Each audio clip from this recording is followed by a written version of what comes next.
Namaste. Gita Dhyana. Om Parthaya Pratibodhitam Bhagavata Narayanena Swayam Vyasena Gratitam Purana Munina Madhye Mahabharatam Advaitam Ritavarshinim Bhagavatim Ashtadashadhyayinim Ambatta Manusandadhami Bhagavad Gite Bhavatveshinim.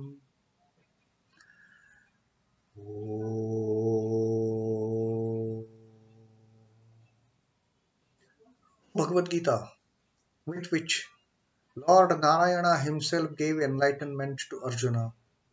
The ancient sage Vyasa included it in the Mahabharata.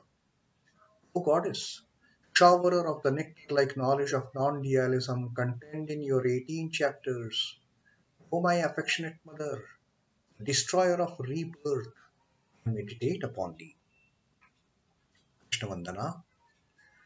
Vasudevasutam devam kansachanuramardanam devaki paramanandam krishnam vande jagadguru.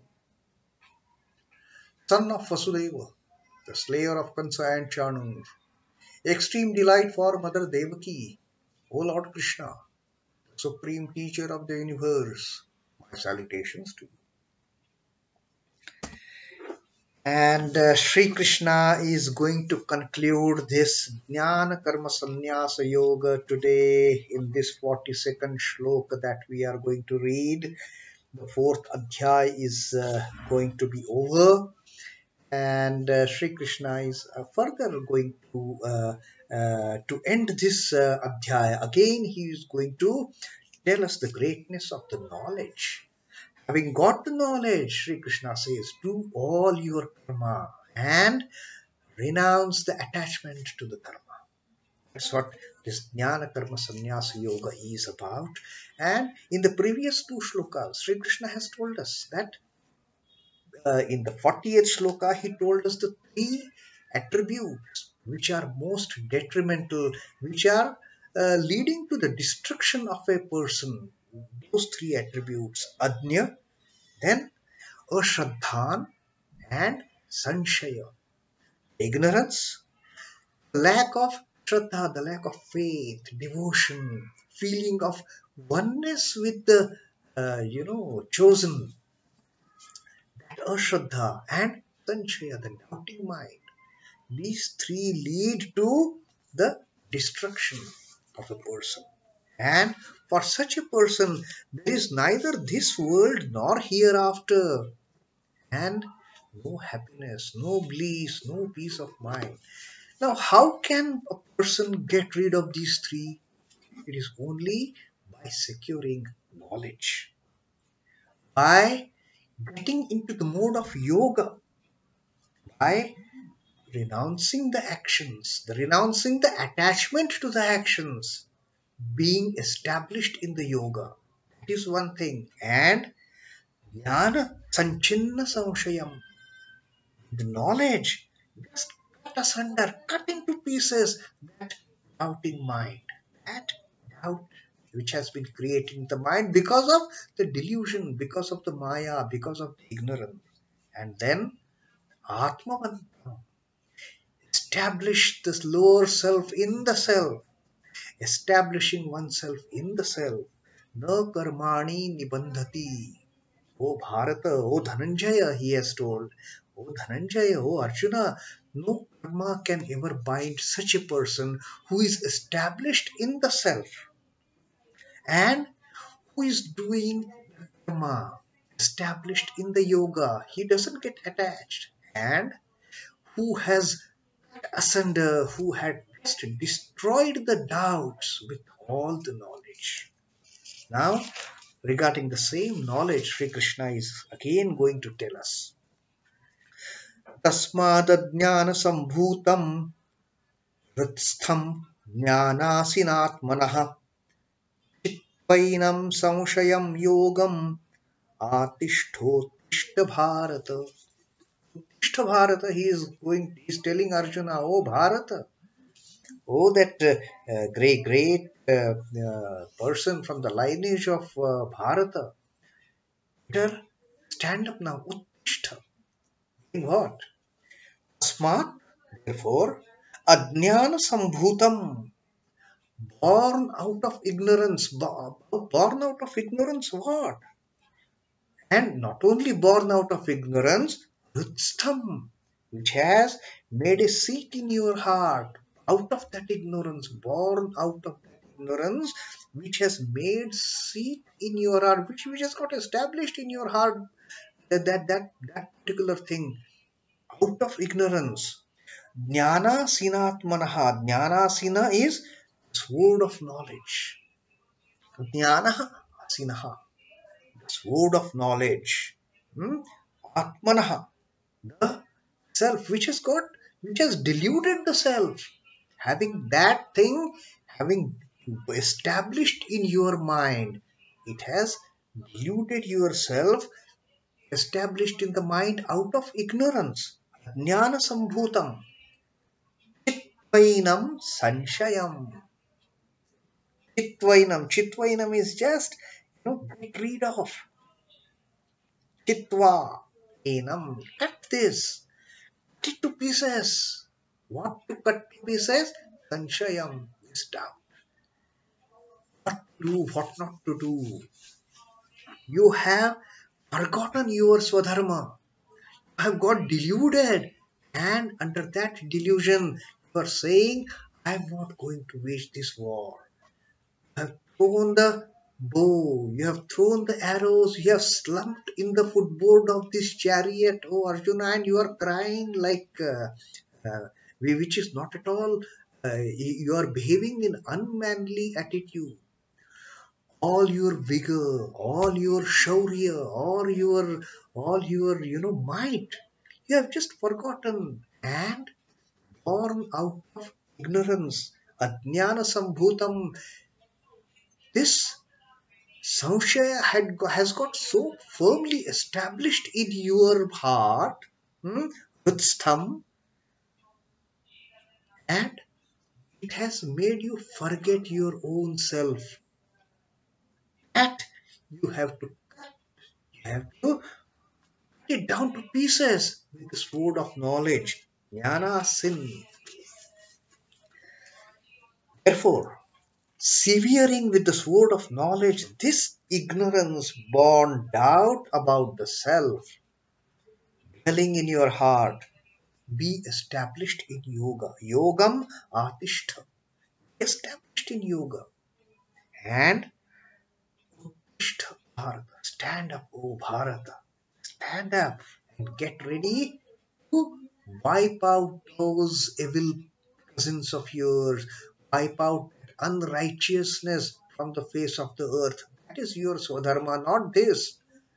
This is all because of delusion, because this is all, the whole thing is born out of ignorance, and it has made such a firm seat, it has established itself in your heart, that the sword of knowledge now you have to cut to pieces this doubt, and which has made you forget your own self, atmanaḥ.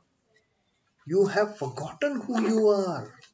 So cut that ajñāna, born ignorance, born doubts, delusion.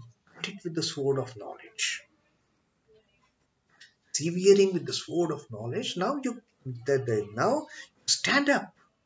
Get established in the yoga. You know who you are. And then, having got established in the yoga, do your duty. Doubt is the originator of all evils. Doubt, delusion, ignorance. This doesn't allow a person to think what is right, what is wrong. It takes out that the faculty, that power of discrimination. Discrimination to realize, to think about what is right and what is wrong, and then work accordingly. This doubt, it just takes away that power of discrimination. And it is the originator of all evils. It takes its stand on ignorance. In the night of ignorance, things cannot be viewed in their true perspective. When a person is deluded, when person is entangled into this web of ignorance, he cannot think what is right, what is wrong, what should be done, what I should do, what I should not do. That sense of discrimination is totally lost. Therefore, understanding remains in a confused state. Ignorance and inertia are interrelated. Once you are deluded, once you don't know what is to be done and what is not to be done, you get into that dilemma and then you decide, let me not do anything. Let me sit idle. That inertia sets in because you are not able to discriminate. The urge to be up and doing is absent in this drowsy state. Your mind is all clouded. Now, when the mind is all clouded with the doubt, and there is a veil of ignorance before our faculty of discrimination, we cannot do anything. But at daybreak, sleep is shaken off and things are seen in their true shape. And then man goes about his work with all zeal. When day breaks, this night of ignorance fades away. At the daybreak, at the dawn of knowledge, this darkness of ignorance just vanishes. And the person gets to know the true identity. The person with that dawn of knowledge knows what is to be done, what is not to be done, and starts the actions accordingly. He doesn't run away from doing the job. He doesn't run away. He doesn't escape from doing the duties. The dawn of knowledge is similar to this. With that dawning of knowledge, with that birth of knowledge, with that understanding of knowledge, we cut asunder, we cut to pieces all those doubts born out of ignorance. We cut asunder all those negative influences born out of ignorance. And knowing and doing then go hand in hand. Then it becomes a yoga. Then knowing what is to be done and doing what is to be done. Knowing what is to be done, doing what is to be done. Once we get established in this yoga, in this union of knowing and doing, then we start doing the thing without any attachment. In a totally unattached and detached manner, we start doing the thing, and things done in that spirit always give the best results. Because we are not the doer, it is the Lord who is doing. Who am I? I am just an instrument. Having got that understanding, then we put in the best of efforts. We put in the best of our efficiency, and best results come out. Those results, they belong to the Lord, not to us. And this is what Sri Krishna says. Now stand up, oh Bharata. Now is not the time to sit. I have told you all these things. I have told you how to renounce the actions. In the sense, how to renounce attachment to the action. How to renounce your ownership to the action. You are just an instrument. Renounce that thought that I am the doer. With that understanding, you start doing the karma. With that jnana, start performing the karma, and you will automatically get rid of all that attachment. You will renounce all that attachment. You will be sannyasta from getting bound to that karma. You will be sannyasta, getting entangled in that karma. And that is Sri Krishna's teaching to his beloved disciple Arjuna, to his beloved child Partha, his beloved child Bharata, Dhananjaya, Budakesha. So that is how Sri Krishna has forced the idea of jnana into the mind of Arjuna by way of teachings.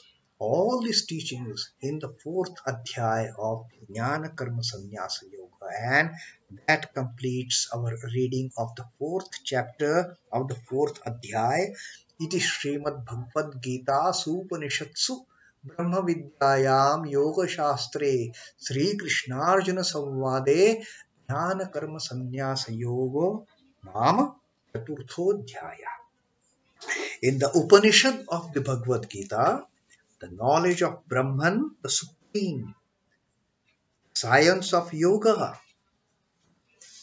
brahmavidyādyām, yogasastre, the science of yoga, Sri Krishnārjuna samvāde, the dialogue between Sri Krishna and Arjuna, this fourth discourse, this fourth chapter, this fourth adhyāya, caturtho dhyāyah, jnānakarma sannyāsa yogo nāma.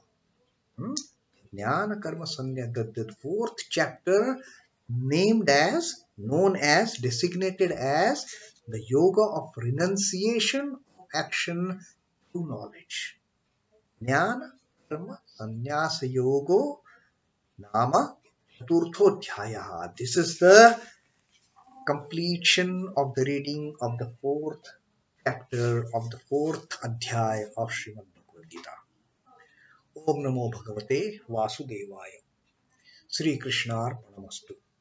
Jai Shri Ram Krishna. Jai Thakur. Jai Ma. Jai Swami.